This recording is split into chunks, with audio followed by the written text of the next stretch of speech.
बिस्मिल्लाहिर्रहमानिर्रहीम। अस्सलाम वालेकुम students, welcome to the physics class. हम लोग यूनिट नंबर 1 स्टडी कर रहे थे, फिज़िकल क्वांटिटीज़ एंड मेजरमेंट्स, और हम लोगों का जो टॉपिक था वो था मेजरिंग इंस्ट्रूमेंट। और हम लोगों ने इससे पहले मीटर रूल को स्टडी किया था। सेकंड हमारा जो मेजरिंग इंस्ट्रूमेंट था वो था वर्नियर कैलिपर, और थर्ड हमारे पास है आज स्क्रू गेज। बेसिकली जो हमारे पास स्क्रू गेज है वो एक ऐसा इंस्ट्रूमेंट है, instrument use for measuring accurately the diameter of thin wire और द थिकनेस ऑफ मेटल। हमारे पास ये जो इंस्ट्रूमेंट है ये किस लिए यूज़ हो रहा होता है? डायमीटर ऑफ थिन वायर, हमारे पास अगर कोई थिन वायर है उसका डायमीटर यूज़ फाइंड आउट करने के लिए, और मेटल की थिकनेस फाइंड आउट करने के लिए हम इसको यूज़ करते हैं। हमने मीटर रूल को स्टडी किया था। 1 मिलीमीटर उसका लीस्ट काउंट है। 1 मिलीमीटर तक आपको मेजरमेंट लेनी होती है तो मीटर रूल यूज़ करते हैं। उससे कम मेजरमेंट लेनी हो वर्नियर कैलिपर, वर्नियर कैलिपर का भी लीस्ट काउंट है हमारे पास। अगर उससे भी कम हमें मेजरमेंट लेनी होती है तो फिर हम स्क्रू गेज का यूज़ करते हैं। तो आ जाते हैं हम स्क्रू गेज के कुछ इंपॉर्टेंट जो कंपोनेंट्स हैं मैं आपको वो बता देती हूँ। हमारे पास ये एक स्क्रू गेज है, ठीक है। इसमें हमारे पास 2 स्केल्स हैं। एक हमारे पास जो है ये वाला स्केल जो आपको नज़र आ रहा है, ठीक है, ये वाला स्केल, ठीक है, ये हमारे पास मेन स्केल है। और ये स्केल जो कि रोटेट हो रहा है इसके ऊपर, ये हमारे पास सर्कुलर स्केल है। ये आपको एक लाइन जो है वो दरमियान में नज़र आ रही होगी, ये वाली लाइन जो मेन स्केल के ऊपर है ये हमारे पास बेस लाइन है, ठीक है। और ये हमारे पास मेन स्केल है, और ये हमारे पास क्या है, सर्कुलर स्केल है। अभी आ जाते हैं यहाँ पे। तो ये हमारे पास जो है वो स्पिंडल है, ये हमारे पास एनवल है। हम इनके दरमियान में क्या करते हैं, स्फेयर को रखते हैं और हम उसका डायमीटर फाइंड आउट करते हैं, ठीक है। तो अभी सबसे पहले हम आ जाते हैं पिच के ऊपर और लीस्ट काउंट पे। तो लीस्ट काउंट स्टूडेंट्स, जैसा कि मैं आपको पहले भी बता चुकी हूँ कि किसी भी इंस्ट्रूमेंट का जो लीस्ट काउंट होता है उसकी एक लिमिट होती है, मीन्स के वहाँ तक ये मेजरमेंट ले सकता है, उससे कम वैल्यू की ये मेजरमेंट नहीं ले सकता। मिनिमम वैल्यू होती है जो कि हम किसी भी इंस्ट्रूमेंट से मेजरमेंट ले सकते हैं। तो इसके जो लीस्ट काउंट है वो उसके ऊपर लिखा हुआ है 0.01 मिलीमीटर, मीन्स के 0.01 मिलीमीटर तक ये मेजरमेंट ले सकता है।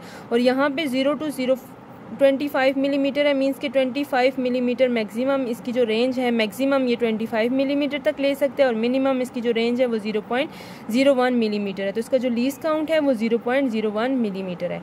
हमारे इंस्ट्रूमेंट के ऊपर जो है वो लीस्ट काउंट ऑलरेडी लिखा हुआ है। अगर लीस्ट काउंट आपने फाइंड आउट करना हो तो आपके पास लीस्ट काउंट का फार्मूला है, least count equals to pitch divided by total numbers of divisions on circular scale, ठीक है। पिच को हम डिवाइड करते हैं total number of divisions on circular scale. Circular scale पे कितनी डिविजन्स हैं आपके पास? यहाँ पे मेरे पास सर्कुलर स्केल पे 50 डिविजन्स हैं, ठीक है। यहाँ पे 45 और 50 डिविजन्स मेरे पास सर्कुलर स्केल पे हैं। तो अब सबसे पहले हम देखते हैं कि हमारे पास ये जो पिच है ये क्या है।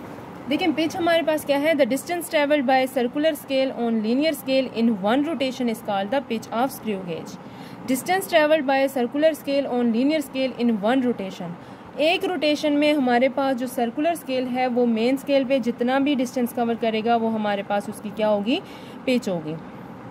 देखिए अभी हमारे पास यहाँ पे इसने कोई डिस्टेंस कवर नहीं किया। मैं अब क्या करूँगी, इसको 1 रोटेशन दूंगी।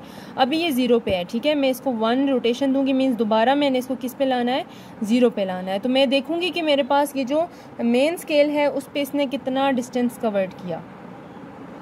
देखें अभी ये 0 पे है, मैं इसको क्या करती हूँ, रोटेट करती हूँ और दोबारा से मैं इसको 0 पे ले आती हूँ, ठीक है। तो आप देखें स्टूडेंट्स, हमारे पास, मैं आपको पहले ये बता देती हूँ कि हमारे पास देखें ये मेन स्केल है, मेन स्केल के ऊपर ये जो है, ये जो डिविजन्स हुई हुई हैं ये मिलीमीटर्स में हुई हुई हैं। देखें ये हमारे पास है 1 मिलीमीटर, आपको नज़र आ रहा होगा, ये है 1 मिलीमीटर, 2 मिलीमीटर, 3 मिलीमीटर, 4 मिलीमीटर, और ये 5 की लाइन है। नीचे वाली साइड पे अगर आप देखें तो ये 0 और 1 के दरमियान है। 0 और 1 मिलीमीटर के दरमियान हमारे पास क्या है, 0.5 मिलीमीटर। देखें हमारे पास ये जो है आगे क्या आ जाती है, 1.5 मिलीमीटर, 2.5 मिलीमीटर। ये जो नीचे वाली लाइंस हैं ये हमें बता रही होती हैं 0.5, ठीक है। और ये हमारे पास क्या आ जाता है, 1 मिलीमीटर। तो अब देखते हैं हम लोग 1 जब रोटेशन करते हैं तो हमारे पास जो है वो कितना डिस्टेंस कवर्ड हो जाता है। दोबारा से मैं करती हूँ, मैं आपको बताना भूल गई थी। अभी देखें मैं जो है ये क्या करती हूँ, 1 रोटेशन इसको देती हूँ। 1 रोटेशन देने के बाद मैं दोबारा से किस पे आ गई हूँ, 0 पे आ गई हूँ। तो आप लोग देखें हमारे पास ये 0 के बाद एक छोटी लाइन यहाँ पे नज़र आ रही है, और ये छोटी लाइन मैंने आपको क्या कहा था किसकी है, नीचे वाले साइड पे किसकी है, 0.5 की है।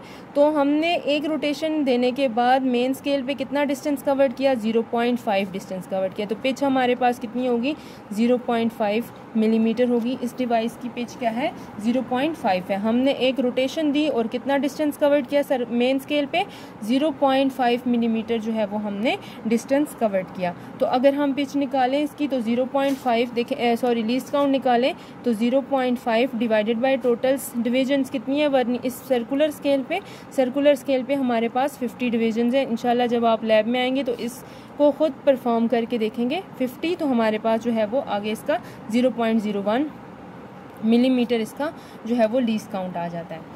अब हम आ जाते हैं इसकी रीडिंग पे कि हम लोग जो है जब स्फेयर का जो फाइंड आउट करते हैं डायामीटर, तो हम किस तरह से इसकी मेजरमेंट लेते हैं। देखें मेरे पास ये स्फेयर है, मैं इसको इसके अंदर जो है वो प्लेस कर देती हूँ।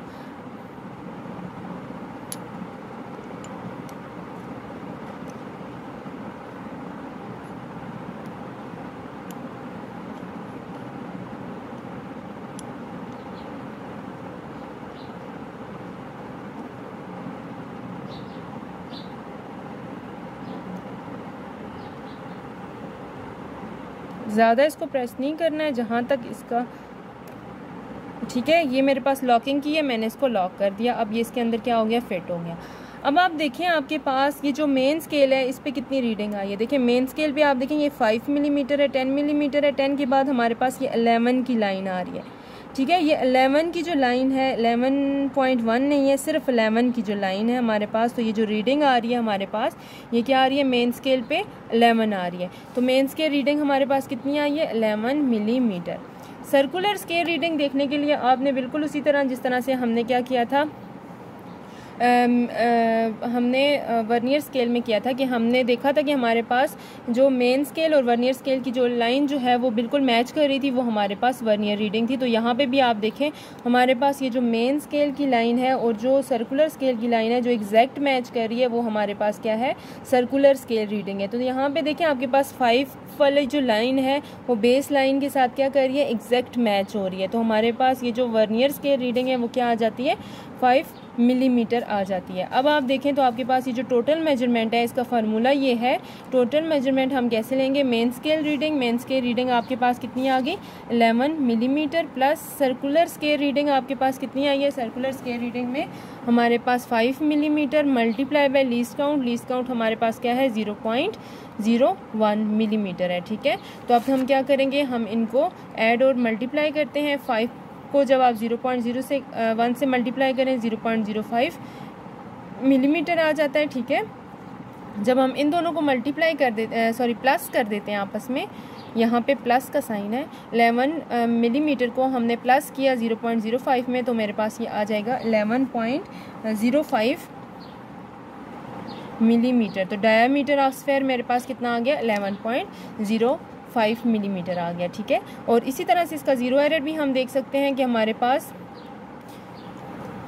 जब मेन स्केल का ज़ीरो और सर्कुलर स्केल का ज़ीरो जो है इसको बिल्कुल क्लोज करने के बाद आपस में एग्जैक्ट मैच ना कर रहे हो तो हमारे पास जो है वो ज़ीरो एरर होता है। लेकिन यहाँ पे हमारे जो हमारे पास ये जो आ रहा है इसको एग्जैक्ट देखें, हमारे पास ये बिल्कुल मैच कर रहा है। ज़ीरो जो है वो मेन स्केल और जो सर्कुलर स्केल है उसका ज़ीरो क्या कर रहा है, एक दूसरे के साथ बिल्कुल मैच कर रहा है, तो इसमें ज़ीरो एरर नहीं है। अगर ज़ीरो एरर होता है तो हम इसकी मदद से फिर हम इंशाल्लाह लैब में इसको देखेंगे कि अगर हमारे पास किसी और इंस्ट्रूमेंट में ज़ीरो एरर हुआ तो हम इसकी मदद से जो है वो ज़ीरो एरर को रिमूव करते हैं। होपफुली आपको लेक्चर की समझ आई होगी। Thank you.